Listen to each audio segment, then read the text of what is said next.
أعوذ بالله من الشيطان الرجيم. بسم الله الرحمن الرحيم. In the name of God, the merciful, the compassionate, brothers, sisters, what is the greatest threat facing Islam today? American aggression in the Middle East. The Zionist occupation of Palestine. These are merely symptoms of a greater disease. The real threat is in our hearts. Instead of allowing Islam to transform us, some Muslims are trying to transform Islam to serve their political agenda. They are using the label Islam to kill, murder innocent people. Something that the Prophet would never have condoned, sallallahu alayhi wasallam. Remember Surah 13, verse 11. Allahu la yughayru ma bi qawmin hatta yughayru ma bi anfusihim. God does not change the condition of a people until they change what is in themselves. How can we end the oppression of the Muslims by resorting to even worse behavior? If our spiritual and our moral condition worsens, how can we expect God to improve our economic and our political conditions? This is the fallacy of the self-styled jihadists who...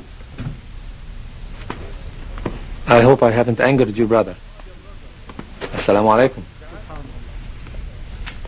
This is the fallacy of the self-styled jihadists who murder innocent civilians. How can you expect Muslims to be civilized when the Americans, the Israelis, the Russians kill thousands of Muslim civilians and dismiss it as collateral damage?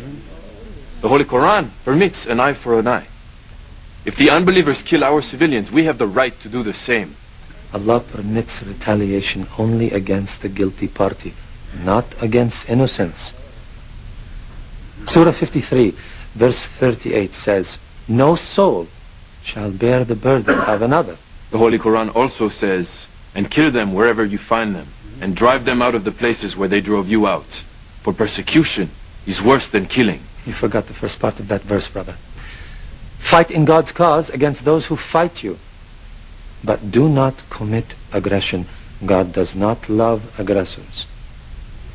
There are many who are seeking God, but instead end up following the devil. What you said tonight troubled you.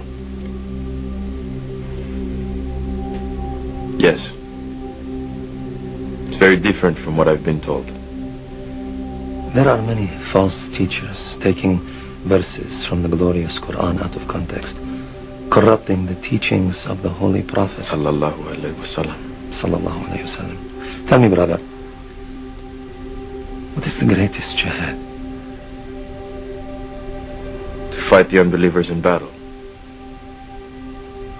No. No?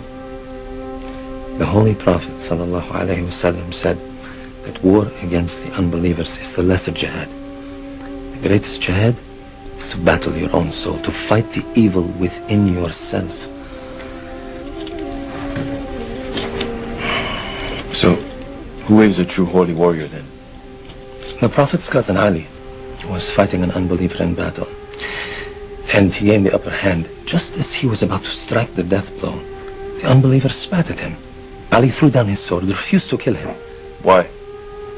Ali said that when the man spat at him, he himself became angry, and he was no longer fighting for Allah, but to avenge his own pride. He knew that if he killed that unbeliever out of anger, rather than out of a desire for justice, he would be a murderer in the eyes of Allah on Judgment Day. That, my brother, is a true holy warrior.